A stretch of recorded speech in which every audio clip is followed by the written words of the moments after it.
Hello, and welcome to EPR with your favorite environmental nerds, Nick and Laura. On today's episode, Nick and I discuss our themes for 2025. We talked to Matt Sekol from Microsoft, again, about all things ESG. And finally, since Matt is also our resident Lego aficionado, the Lego Art World map was the largest Lego set ever sold with over 11,000 pieces. However, the largest Lego build that Nick found was a life-size X-Wing that had over 5.3 million pieces and weighed 23 tons.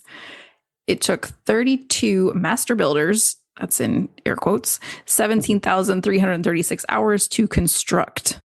Yeah, that's a lot of work. That's years, I think. It's maybe 2 years if we did our math right. If you never stopped working, no sleep, 2 years straight. Yeah, I want to know where you get the time. Yeah, I mean, you gotta like pay people for that, I feel like. So I don't know. I don't know why master builders is in quotes, but sorry. Well, anyway, these are things Matt probably knows. Yeah, and we can find out later. But anyway, let's move on and hit that music.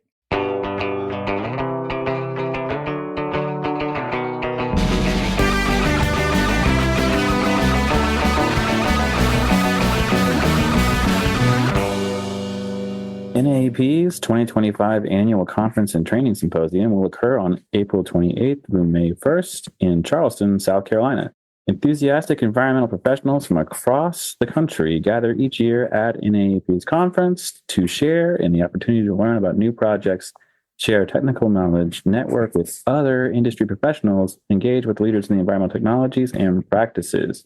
How about that? There you go. It's coming up faster than you think. Save the date. April That's 10th. Right. It's going to be amazing.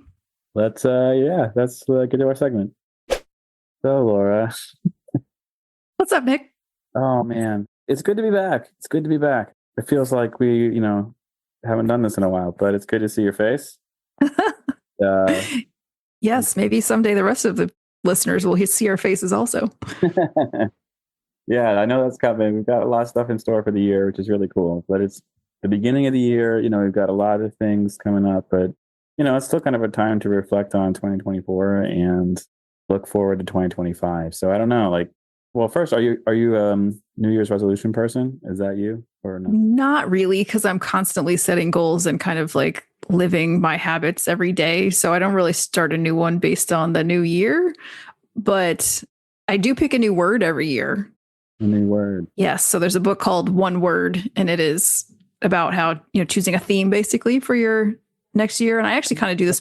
I used to do it quarterly as more of a business theme, but personally, we started doing this as part of my book club that is just had its last meeting. 5 years. It was a 5-year run. It was great.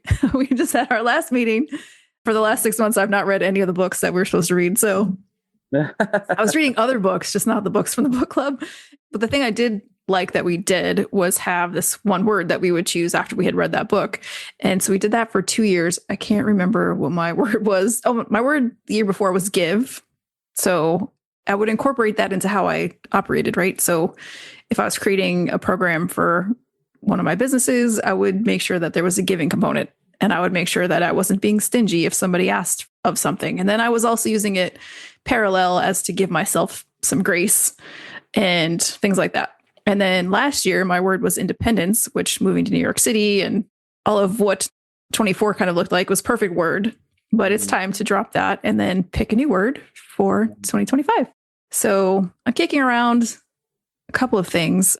We did talk about it in the book club, and I haven't settled on anything yet, but something around freedom, presenting, I think being present, I think was what I really wanted to do, because also it could parallel giving. So presence, and have a couple dual meanings there. Being present. And it's funny, being present is very hard, right? It's a very hard thing to do. I think a lot of people spend a lot of time in the past. You spend a lot of time looking to the future. It is very hard to be present. I think the older you get, the more you realize how important it is. But Nick just called me old. Yeah, I did. Yeah. Wow. I'm going to have to, I'll see you in 2026. But it's very hard for me. I always look at the future. I'm a future forward person. I'm what is the next year going to look like? What's the next 6 months going to look like? And I forget sometimes that life passes you by right in front of your face, So present is good. I like present. That's a good one. I don't know why you made me think of this, but I had a friend of mine, when I said, I hope you have a good holiday break, they said, you too, don't forget to protect your peace.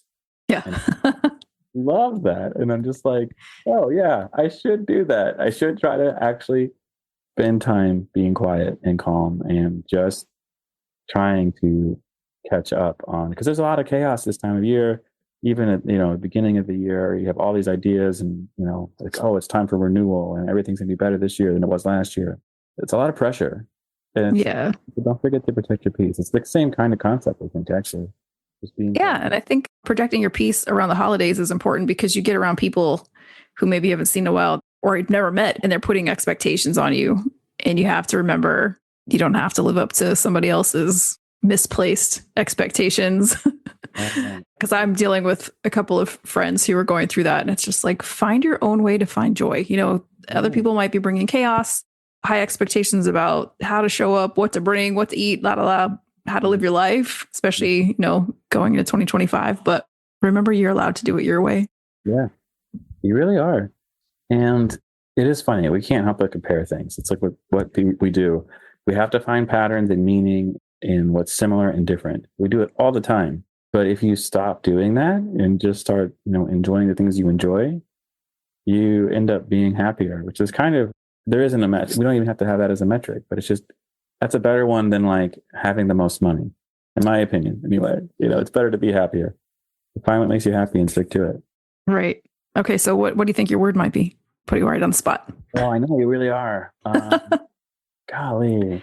And there's a lot of, so funny, peas are coming to mind. I don't know why. I'm like, pretzels. Nick's word of the year is pretzels. You're going to see him eating and enjoying lots of pretzels this year. Oh, just salt, actually. Pterodactyls? I think opportunity maybe is the word for me. Oh, that's a good one. I had to choose one because it's just maybe like a healthy reminder that every year does bring that. But for me, this year is a really interesting one in lots of ways. In my life, I think opportunity, taking the door that opens before you, finding a way to get to a new door to open. I think that's kind of what I want the year to be. And, I like that. Yeah. But I don't want any new doors. I want to be present in all the doors I have open right now. And so there's a balance between those two things, I think it's okay. Like, a friend of mine was actually debating moving from DC to New York and really, really struggling with it and decided not to do it and was really bummed about it. And I said, no, but, you actually had a door you could have gone through and it would, you don't know how it would work out. You have no idea. And you're present here. You have what you need here. You just had a kid. Calm down. It's good. It's good. This is a good thing. And you made the decision, you actually had two doors. You're thinking of it as only one, but you had two. And you yes. The other door. That's all you did. That's a perfect example. And actually, it's one of my favorite reels that I've seen on Instagram. That is, I forget who it was. Could have been Louise Hay or someone else similar. Maybe Maya Angelou. Talking about how you don't know. There's no way to know if the choice you made is better than a different choice you could have made. Right. So make the most of it, whatever it is. Don't dwell on it could have been better or different. If you chose one university or a program, I hear this a lot with career coaching. I didn't take the right classes, whatever. Right. Just make the most of it. You learned what you learned and you don't know how those skills are going to play out for you, but you can't wonder and regret something you don't know is going to be better. You could have taken another class and not be better, but you can't live two lives at once. So you don't know. So you might as well so I love the way that it was presented in that reel of just make the most of the decision you did make. Yeah. And I think that's a really impactful statement, truthfully. I think we really forget that, sometimes it is either or, but so very rarely is it that simple. When talking about like, why didn't you decide to move to New York? Oh, well, even if we had, subsidized rent, we'd have smaller space, fewer options for daycare. It would cost more, blah, blah, blah, blah. All of these reasons not to go. And then like one reason to go is, oh, it'd be cool to live in New York. That's not a reason to go to New York. I hate to tell you. New York is a great, cool place. You know that more than anybody, but it is not for everyone. And just because it's cool doesn't mean you should go there. And I see that all the time, especially with New York. But Yeah, it's like you said, you cannot live two lives. I think that's pretty cool. I like that.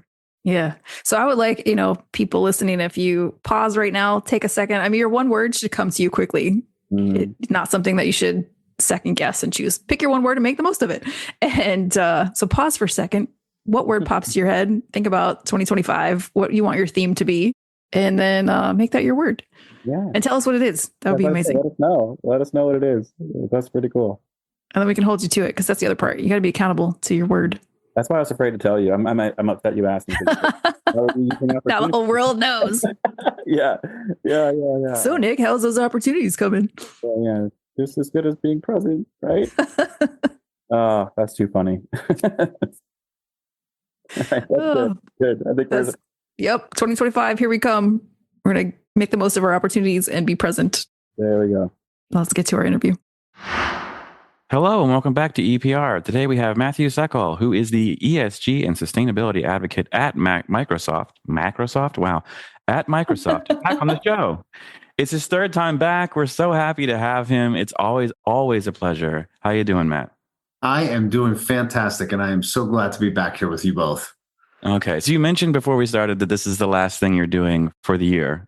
Are you done with your holiday shopping? Is it done? Yes, I just did it this morning. I just wrapped it up this morning. Everything's finally wrapped, all ready to go. Oh man. Excellent. Okay, Can't wait to see what you got me. Hey, there's this new book. I don't know if you heard about it. Oh, yes. Oh my gosh. As a book publisher, I've been watching you and I've been stalking your book to see how your reviews are going. So I've seen the book. Why don't you actually go ahead and tell us about it? Yeah.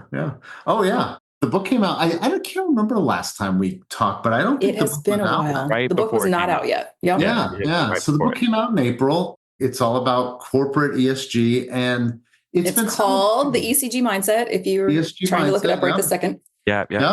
And it has been doing pretty well. So the publisher told me within the first 5 months, it sold twice as much as their typical title sells over 2 years. That's amazing. Yeah. So ESG is not dead. I'm convinced. Where it goes from here is coming maybe in January, but right. It seems to be going great. Yeah. Or you're just keeping it alive, which we love. Yeah. I do post about it regularly. Yeah. You never know. Yeah, exactly. Well, it's this ECG thing that Matt invented. Yeah. If only. Right. Actually, before we go too much further, I think for some people, they may know sustainability, but they may not know, I think ECG is a little lesser known. And I think we've talked about this before, but just a little quick refresher on, when we talk about ECG, what are we talking about? Yeah, you keep saying ECG, but you do. You know what? It's because I work with a company that is called ECG, and I'm there you go. Dyslexic. So that's no worries. It's fine. It's fine. We may not be calling it ESG for much longer anyway. So, when it comes to ESG, and if you're in the sustainability field, think about the intersections of that topic with companies, and that's really what ESG is. A lot of companies can't or won't go out and try to save the world. Like they just don't. That's not their nature. That's not their core business. But these issues do have an effect on the company. So if you think about climate change and physical risk, or you think about social justice and stakeholder sentiment, or you think how the board operates, which is governance, all of these things have an effect on the company. And the reason why I wrote the book was because a lot of people were equating ESG to saving the world, which is albeit important work, but it's not what drives the company to do that work. It's that material lens of these issues, the long-term resilience that's built through addressing these issues, the opportunities captured through a transition. It's nuanced, it's very complex. I love thinking about these kind of tough to tackle issues. And so that's kind of what ESG is and a little bit about why I wrote the book. Yeah. And honestly, like one of my first questions for you is like, hitting you with a tough issue. It's like funny to me to think about like sending an email as an emission, which I mean, like in a way, I guess that's true. But how does that, when someone says that, you're like, okay, what is sustainability? How are we actually saving money? And what are the costs of sending an email, for example? I mean, like if I hear that, I'm like, okay, well, I'm still going to have to send an email. So what do I do? How far off base am I on even getting the target right? Yeah, when that type of question comes up a lot, and the way that I try to address it is you still have to operate your business.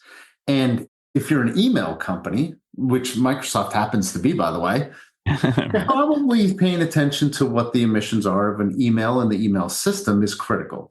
If you're, a manufacturing company and you just use email as part of your business operations, it's likely not going to be material enough. So if you're focused on the emissions of an email, you're focusing on the wrong thing. Like you should be focusing on, what kind of gas are you burning?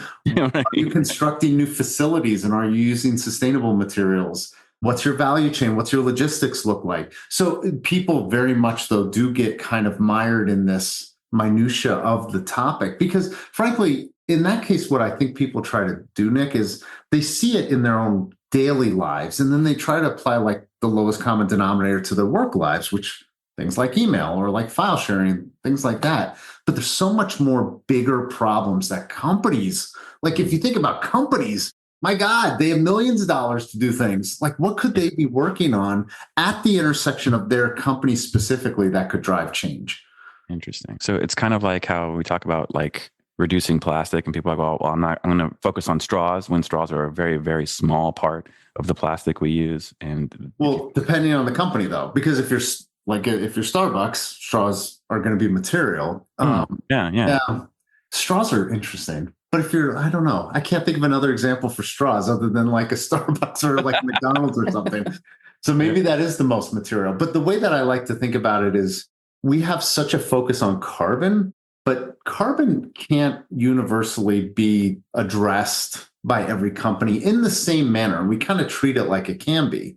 Mm-hmm. For a beverage company, like I would rather see a beverage company focus on its water usage because it takes over 1 liter of water typically to make a liter of something like soda. And I would also want that beverage company to think about its plastic waste and what it's doing. Is it like how it's changing its packaging or its distribution versus carbon? And let's talk about carbon in manufacturing or construction or energy, where it's a big transformative issue that needs to be addressed.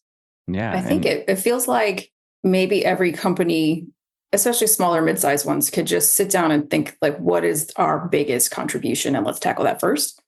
Yeah. But here's what happens though. So if you look across what's happened in the past, maybe 6 months, we've seen a lot of pullbacks on goals that companies have set where, and Unilever is a good example of this. They kind of had a really famous reshifting of goals mid-year. What's fascinating to me though, is that companies have done kind of the table stakes decarbonization. They've replaced their lights. They've maybe switched their energy contracts to renewable power purchase agreements. Now they're kind of hitting this wall of material decarbonization, to your point, Laura, which is how can I as a company actually transition my business model to something more sustainable? And what we're seeing, I think, and Unilever kind of, I don't know is this case, but they're a good example of a goal restatement. I think companies are looking at it and saying, oh my God, we've done like 30% decarbonization. And now look at the rest of our business. Like this is core business that needs to be transitioned. How in the world are we going to transition our core business to be decarbonized? And they're just restating their goals because it is such a heavy lift. I don't think they're ready for, I think when they set those goals, they were not ready for just how much of a transition they were facing. Yeah. Oh gosh. Well, how do they manage that? How are they going to do it? I've seen some companies, so some companies like Unilever, Coca-Cola is a more recent example, have been restating their goals, which, look, I get it. It is hard work. Mm-hmm. Restating the goals is not a popular move. Right. But Coca-Cola, I think, did it around its plastics. Mm-hmm. But it is tough. The thing that I would advise companies to think about is what are the most material ways that you can impact E, S, and G? Because you can only impact things in certain ways. Think about it, seek funding for it. And what I often hear is, we need more data to get funding. But really, I don't know that we need necessarily more metrics and disclosures to get more funding. I think we just need better plans. How are we going to transition over 10, 20 years? And oh, by the way, these are not time cycles that boards and management teams think over, which is part of the problem. They think, what am I going to do the next quarter? Yeah. And we need to start thinking in these longer time cycles to build the resilience that we need to be at least a stable business over the long run. Yeah. And it's funny because I think smaller companies like the one that I work for, I know we kind of go, okay, what if we stop printing things? Okay, that's great. That's easy. We can get rid of printers. We don't need those anymore. We'll have to store data. And then the printer's gone, right? But like the data is never accessible visually in a way that makes sense. So when you say, yeah, but we can't keep the data forever, why not? Well, because the storage for that is astronomically costing us money and resources just to maintain. And it's kind of like, oh, I never thought about that because it's just not present. And so like, I don't know, like in a day-to-day way that like, there's that printer that never works again. You know what I mean? And so we've seen shifts like that or challenges like that where we're like, okay, well, we did it. We're done. We did the sustainability thing. There's no more printers. But that next step is where I'm having, trying to figure out how do we, I guess, get more buy-in? How do we approach it so that people can say, oh, that does make sense. You're totally right. But having to explain it means I've already kind of lost a little bit, because I feel like it's like, it should just, I would like it to be in people's brains and in their minds when they're working. But yeah. So let me start off with a personal comment. I hate printers. I did IT support for 15 years and printers are the absolute worst. They really are. Yeah. But having said that, you bring up a really good point, which is why towards the end of the book, I wrote that we can't get rid of ESG too soon because we still need to think in that context. And let me give you an example using the example that you gave, which is, let's say that you get rid of all your printers and now you've moved all of your data to a cloud or, a file server somewhere. Yeah. There are new questions that come up because now you've created a new situation. And how are you securing that information? If it's now digital, that's a completely different thing than having it a piece of paper in a file cabinet somewhere. So now how are you thinking about cybersecurity with that? And so even not thinking about the emissions trade-off, strictly like moving into another perspective. And I think that's a lot of what companies miss with this particular topic and these ESG issues is that you can't just look at them through one particular lens, because as soon as you move, there's going to be something else that happens that you're going to find yourself scratching your head and saying, oh my gosh, what did I just do? Did I just create a new risk out of this? Right. And so you kind of have to think, that's why I like the letters together, because that ES and G and I tag technology on at the end too sometimes. Like it forces your perspective to say, well, saving the paper is obviously good for the planet. We're saving trees. But oh my gosh, now we're spinning more disks somewhere. How are we backing it up? How are we protecting it? Is there a risk? Do we have to train our employees on cybersecurity? All sorts of different issues come up. Yeah. Well, then there's a cost too. Like you think, oh, we don't have the printers. We're not paying for that anymore. But now you're paying for storage and somebody else controls the pricing of that storage. So you might pay X number of dollars this year, but then next year they might just say, we're raising your prices. I don't like having that out of my control. And no one does. And sure. I visited the career services at SUNY ESF in Syracuse, their environmental forestry program. There's what they told me, like 4 paper programs in the world, and they will tell you, keep using paper. So what do you know about that sort of messaging and where that fits? I have not. Other than a cybersecurity benefit, obviously, like unless they're going to break into the physical building. Right. Yeah, I haven't heard. Yeah, they're of the opinion, this is still within the environmental space. So we all think that we're all one-minded with, we all want to save the planet the same way, but we don't.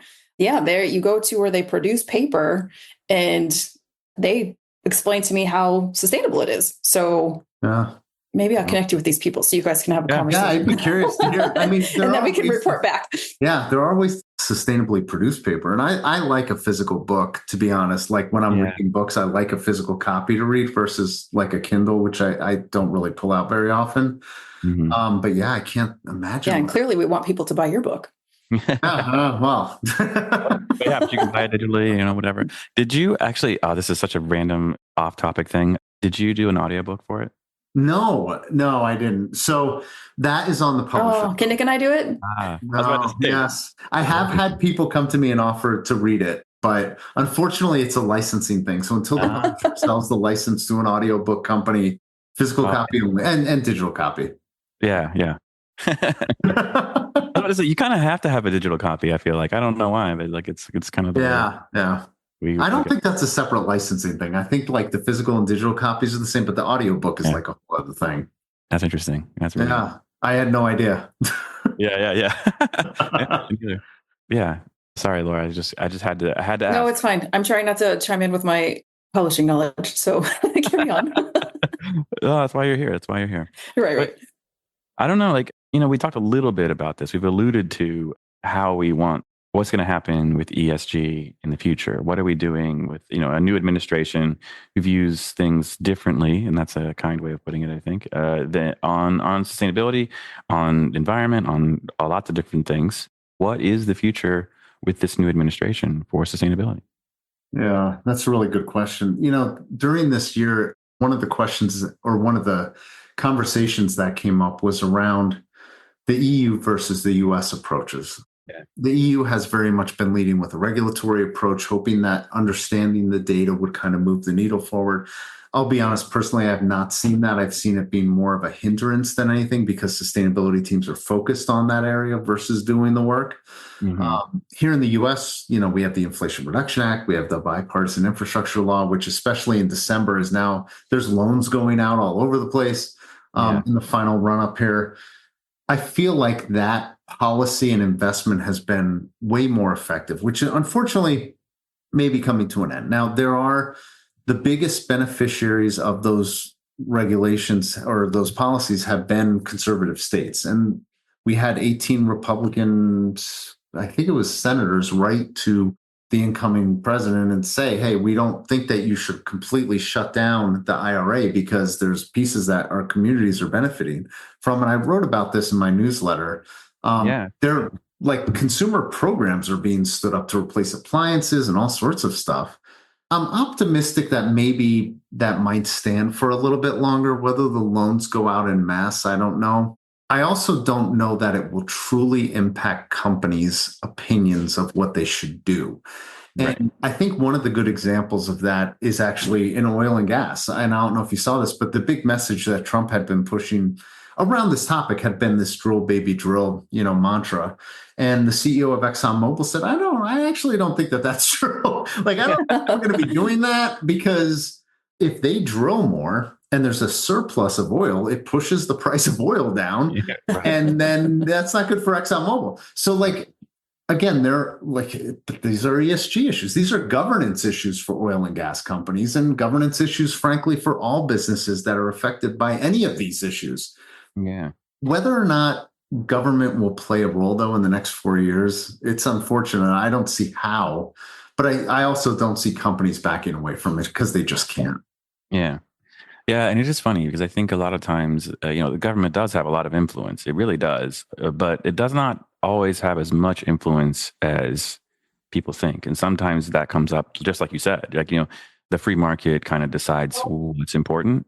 And it's you can put a rule in place. So that's great. But if natural gas is cheaper than oil, people are going to go with the cheaper option. And, there's all kinds of ways that comes out. So yeah, I'm kind of in the same boat with you. I feel like that's what's going to happen. Companies are going to be like, yeah, okay, gotcha. Cool. We're going to do what we want to do. And I think that's 100% accurate. Now, we did have just recently, NASDAQ had implemented you need to have diversity on your board or explain to us why if you're going to be listed.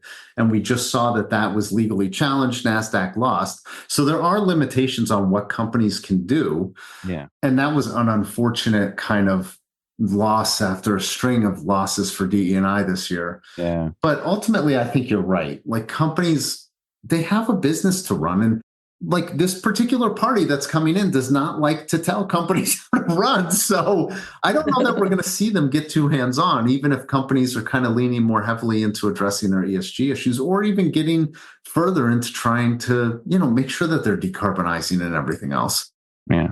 And what do you think too? The large companies, like Microsoft and stuff, they're not just playing in the United States. Mm-hmm. Yeah. So they're also looking at regulations in the UK and everywhere else. Oh, yeah, absolutely. I mean, the EU has their carbon border adjusted mechanism for goods coming into the EU. You really can't avoid it. China is, oh my gosh, China is going crazy with the energy transition in a really effective way. And I don't know, to stay competitive on the global stage with that amount of organization is very challenging. And you can't just say, I'm not going to engage. So there's a lot of moving parts globally. And plus, that's not even to mention like the global geopolitical conflicts that are affecting companies through things like value chains and supply chains. And like, even with trends like onshoring and reshoring that we've seen in the past couple of years after COVID, you still can't avoid the global ecosystem. Like, if you're going to grow your company, you need to participate in that ecosystem. And that means you're going to be subjected to all of the things going on: climate risk, geopolitical risk, social injustice, child labor, forced labor. All those issues are going to come up somewhere. Yeah. And it's exactly what we were talking about earlier. I think, the global market also really dictates how we should be doing things. Now, it doesn't mean that we will. And, China being the EV cars, for example, how that's worked to Tesla's disadvantage in China. That's a real present concern to a big company in this country. And so you can't just ignore it, like you said, because if we do, then you just lose out on that market. And that's a huge, huge market. Yeah. That's an understatement of the year, probably, actually. Yeah. And it doesn't mean that you have to go, like, you don't have to go into China and try to, stand up your entire business. But oh my gosh, you have to operate in the global economy anymore. Or you at least find yourself subjected to the global economic forces because your supply chain is somewhere involved. And especially with the way everything's digitized today, like, you just can't avoid it. Yeah. Oh, yeah. I know. Which, I don't know if this is a great transition, but it is one. You made me think of, we talked a little bit about AI as well and how that's going to be influencing the global economy. It's already here. It's already doing quite a bit of things. So when it comes to sustainability, what are you seeing in terms of how people use AI? Yeah, this is such an interesting question. It's one that it was one that was top of mind from everybody who I talked to at Climate Week in New York this year. What's interesting is a lot of companies set their goals prior to this renewed push for artificial intelligence. And now they're looking at it and they're wondering, how is implementing AI, even if it helps me grow my business, how is it going to impact those goals that I've set, especially, decarbonization goals? Yeah. And there's no clear answer. The way that I've been framing it to companies is, look, if you have a business challenge, if you think AI is not a hammer and everything's a nail. If you can solve a problem with AI, you probably should. If you can give a better, user experience, engage your clients better, help a marginalized group, great, you should probably be using it. But don't discount the emissions cost, but recognize that that's a trade-off. Now, on the other side, there's some really interesting emerging research around AI and sustainability where it's trying to help with these issues, solving these issues, but it's still very nascent. So one of the areas that I'm actually most excited about, but I don't know that it will move fast enough, is material science research, which I am not a chemist. I was an English major. But if you think about like having a digital twin of the entire chemical element table and being able to have a virtual lab where you're experimenting to find new compounds that are more sustainable. And Microsoft has a great example of this. And I can't remember if I told you this story last time. I don't think I did, but we were working with, oh my gosh, I forget. There was a university in the Pacific Northwest, and we're trying to figure out if we could reduce the amount of lithium in solid state batteries. And so they turned to high performance compute, which is like really powerful servers, and AI models to whittle down the entire like 16 million chemical compounds down to like a first round. And I'll probably get these numbers wrong, but I think it was like a first round of 500,000. And then we kept whittling it down and down up until we ended with 32 that moved into real world testing. And that whole process took like 2 weeks versus the years that it would take to find a new chemical compound for that.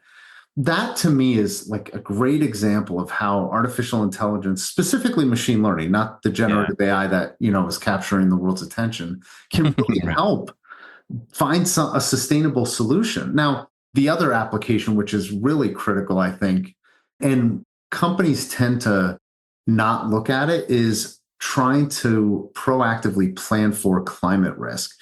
And what's fascinating to me is every regulation out there most regulations out there that ask you to disclose also ask the company to take a look at climate risk and does it financially impact the company or not, but nobody ever talks about it. And there is no shortage of AI models out there that are trying to understand how our planet works so that you can do things like protect physical assets, but for governments and NGOs, also how you can protect species. And, it's listening to the acoustics in the jungle and figuring out migration patterns. Like there's all sorts of different applications there that I think are really going overlooked at the moment. Oh, wow. Yeah. I mean, that's kind of incredible. So sorry, Laura, I see you. No, you're fine. My wheels are turning because I use my ChatGPT a lot, which I know is not what you're really referring to, but for small companies, business owners, that can't maybe afford sustainability, or they're just hearing this and saying, what could I be doing? Like, I would sit down and have a conversation. Yeah, you totally could do that. That's a great example of a generative AI use case. And to be honest, there's another one that's sort of similar to generative AI, which is using the computer to translate research, because so much sustainability and climate research is done by the West. It's in English. Yeah. Not every scientist on the planet speaks English. To have the accessibility to read those research papers in their native language, or to get them summarized with like a ChatGPT type engine, that could really help move the needle forward in some countries where English isn't the first language. Yeah. And gosh, yeah, it's I don't know. It is really cool to see processes get faster and faster and faster. It's weird to think about, like, oh yeah, we don't have to test 500,000 components anymore. We don't have to do that. We can test 32. And even that seems like a lot. It still will take some time, but it's way less than 500,000. So it is. Yeah. I can't move that fast, by the way. No, yeah. My brain is not caught up. No, golly. Gosh. It's I don't know why it made me think of this, but I'm such a dork. I've been reading a book about the body and like just fun facts. And it's like you basically have a fifth of a second from when you see something to when your brain interprets it. So then it just pretends that you're a fifth of a second ahead. So it tells you what you think you'll see, which is why you can get blindsided by stuff sometimes. And it's just like, oh, that's neat. And I don't know why. That made me think of it, but there we are. Well, you know what that means, Nick? You're actually experiencing the world in the past. You're never living in the present. That's exactly right. Exactly. I have these thoughts all the time. Yeah. Don't tell my therapist. Okay. Yeah. Oh, that's too crazy. So, yeah. But yeah, looking at your LinkedIn, like I think there's something I really need you to answer for me. It says that you're the sustainability global black belt for Microsoft. So other than sounding super awesome, like what does that mean? Like it means he's a ninja. Come on. Are you in tournaments? Are you fighting people? Like what's that? So I work on the commercial side of sustainability at Microsoft. So effectively I am in sales. But what that really means is, and I'm actually going to be pivoting here in a little bit to financial services, which is how I came into this space. Mm-hmm. But it basically means meeting with the companies that are Microsoft customers and talking to them about sustainability, about ESG. How are they leveraging the data, not only to meet their compliance needs, but also to make decisions about their business? And it's not always easy because a lot of companies are sitting on these massively built data silos where they already can't make interesting decisions. Like they can't make quality decisions because they have these little fiefdoms. And I came from so I've seen those data silos grow up organically. Yeah. Now that this ESG sustainability perspective is out, I go around to companies and I'll explain to them, like, this is really your time to reframe how your business operates. And we have this thing now. There are all these forces that you cannot ignore. And it's going to be underpinned with data. You're going to have to understand really how your business operates. And that means bringing that environmental data and your social data, your employee data, your customer data back alongside other business data models and trying to figure out, like, what are you doing to transition? How are you engaging stakeholders? Mm-hmm. And that message does seem to resonate. It's a little bit easier said than done because we're talking about data. We're talking about data silos. There's, like we were just talking earlier, there's lots of cybersecurity concerns, but that's pretty much what I do. I do not bust any heads. I don't break legs. Yeah, so trying to help. Yeah, who gave you the title? You're like, they're like, what do you want your new title to be? And you're like, hang on, I've got it. No. So funnily enough, the global black belts, so there are other types of global black belts at Microsoft. But we are kind of like the elite subject matter experts for a particular thing. So my team is the sustainability global black belts. And then there's like data and AI black belts, all employee experience black belts. There's all kinds of different, but we are like a small elite force of people who really get this topic. Right. Yeah. I just love the idea of you presenting that to someone and them being like, black belt, huh? You? I mean, really.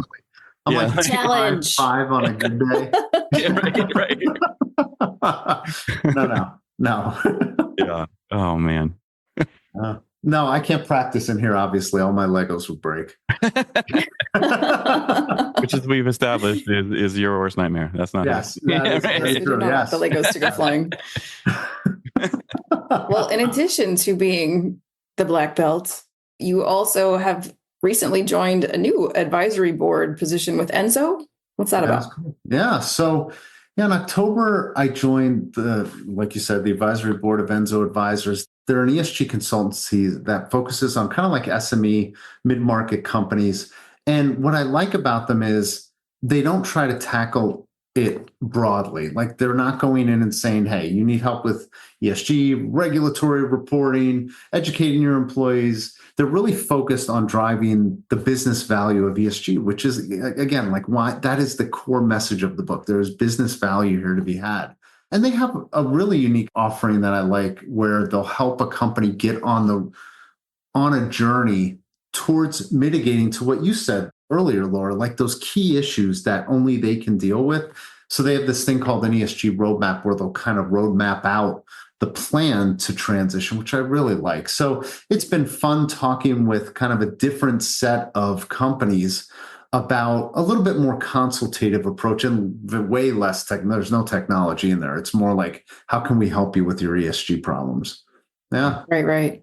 So curious, just myself, as an advisory board member, what do you do? Oh, what do I do? How much time is involved?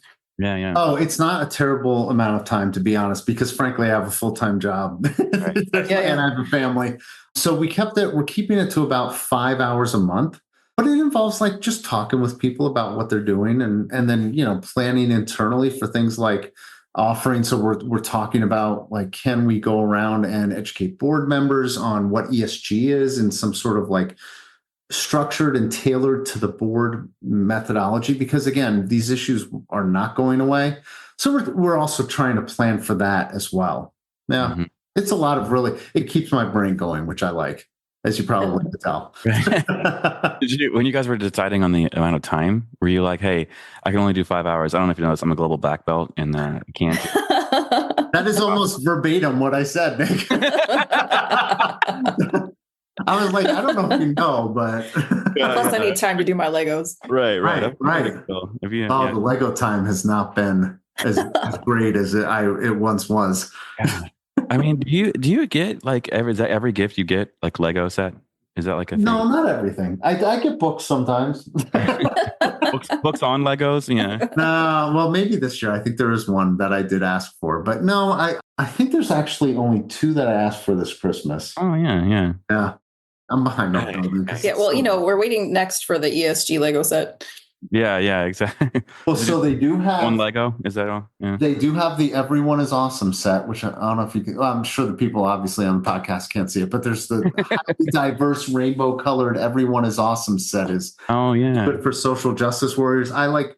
The other one is they have the Lego Globe, which I don't have, and then they have their new line of like Lego plants. So if you're into the environment, you can build like Lego plants.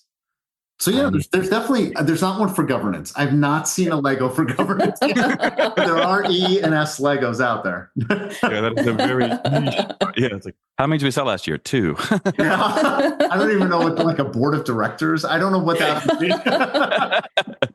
It's just very serious. Yeah. Well, hey, if we switch it to black belts, that might happen. There you go. There you go. Yeah, we need to get you your own Lego. So it really, make it happen, Nick. I'm all over. We keep talking about it enough. We usually do like, a field notes section, and we've had you on enough times where I think actually because you mentioned it a couple of times, I've got to know, because so one of my best friends he's a systems administrator for a university, which he's like, Nick, I work with professors. They're very smart people and they have no idea what they're doing when it comes to IT. The stories I hear are borderline hilarious. So I don't know, do you have any IT pet peeves or a good story about like, you would not believe that like the executive board almost sent the money to an offshore account accidentally or something like that? No, oh my gosh, there's so many. Well, so this is actually, there's one, I'll tell you kind of a humorous one, which is I used to be an email administrator. Oh gosh, it's probably 20 years ago. Our company's headquarters, which I was not at, was going to redo the cubicles in that headquarter office where they were like all in a row. It was like rows of cubes with like just little partitions, and that's it. And they ended up sending this email out and they CC'd a distribution list, and everybody lost their minds and just started replying all. And replying all. And it was like the biggest deal ever. Now, that was 20 years ago. That actually still happens here, even here at Microsoft. Now, not the cubicle thing, but people reply all like, not all the time, but it does happen. And I'm like, well, you guys work at Microsoft. Like, we invented email. What are you doing? Yeah. But a more maybe ESG related one is, there's a lot of issues with technology at the intersection of stakeholders, because stakeholders are like right smack in the middle of technology. So when you're a company and you're interacting with employees or customers, you have to make sure that you're kind of paying attention to what that relationship, like what that exchange looks like when you're using technology and what you're actually doing. And I won't give you any examples, but there are like examples of AI bias, out there that you can look at, which are not so humorous, but that you can look at. But there is definitely an intersection with, to your question, like this technology and ESG that could do harm or create unintended consequences in a way that you don't know. Yeah. Yeah. Yeah.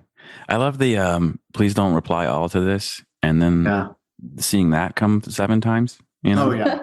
It's just like, maybe we don't reply all, telling everyone not to reply all. I don't know. Just don't do that. Yeah. Everyone stop. So here, let's do a quick tip. If you're using Microsoft Outlook, right click, ignore conversation. That is, that is what I don't know if Gmail has something similar, but Outlook has it. Just right click, ignore conversation. It will just delete them all. Well, and now you can just say, help save the planet, stop replying to all. I don't know that that's a good idea. Put it in your byline.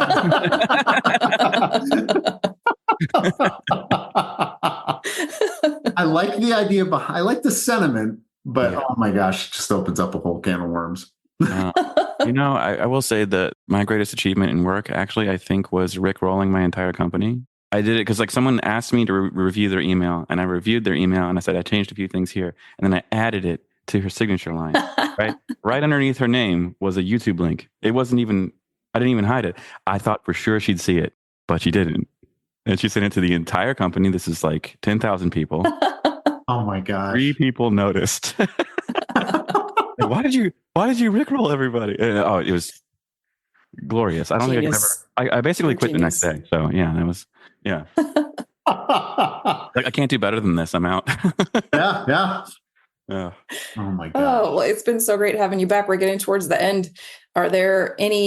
What is the outlook for ESG? And then is there a second book that you're already contemplating? Oh my gosh. My publisher did ask me that. I think it's tough because when you write a book, like you try to get everything in it. So I kind of said everything I wanted to at the time. And then I started struggling with the newsletter. I was like, oh my gosh, I just said everything I wanted to say. What am I going to write about now? But I'm kind of starting to get back into the swing of it. And as the world keeps changing, so there's always new things to tie together. I think there's probably a book maybe in about a year or two, but nothing immediately planned. But as far as the future of ESG goes, I think we've had some interesting tipping points around the environment and social over the past couple of years. We've had extreme weather increasing in the global north and slapping us all in the face in a way that we can't ignore. We've had social justice issues, COVID, the horrific murder of George Floyd, which kind of tipped DE&I and ESG over.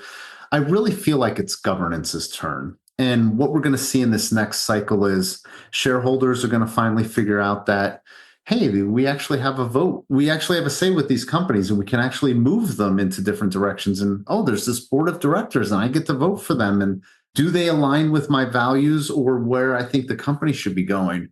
And I think we're also going to see companies like boards really start either getting active or seriously misstepping on some of these ESG issues. And I think we've already kind of seen that. I won't call out any companies, but there's been some high profile missteps in the news if you know where to look. So I really feel like governance is about to have kind of its tipping point coming into this next period of, what really the news has been calling just uncertainty, right? Especially here in the US. Yeah. Yeah. Great. Well, do you have anything else you'd like to share before we go? Me? Oh my gosh, no! But no, we don't need to hear from Nick I'm again. good. Send no, this has been a great conversation as always. Yeah. Awesome. Well, thank you for joining us as always, and also as always, can you tell people how to get in touch with you and where to buy your book? Oh yeah, sure. So you can get in touch with me on LinkedIn. Is probably the best way. Matthew Sekol. I'm all over. You'll see me. I'm talking about ESG out there. And then where to get my book? You can get the book pretty much anywhere online, I'd say. Don't expect to find it in your local bookstore, but Amazon. The publisher is Kogan Page. So if you go to koganpage.com, if you use the code ESGM20, they'll give you 20% off. And I believe it's free shipping out there, but it's wherever books are sold pretty much. Yeah. And I appreciate the support. Amazing. Yeah. Well, congrats on your first book, right? Yeah. First book. Yeah. Yep. That's an amazing accomplishment. So congratulations. Thank you. Thank you. And thanks everybody for tuning in. That's our show. Thank you, Matt, for joining us again today. Please be sure to check us out each and every Friday. Don't forget to subscribe, rate, and review. Bye. See you, everybody.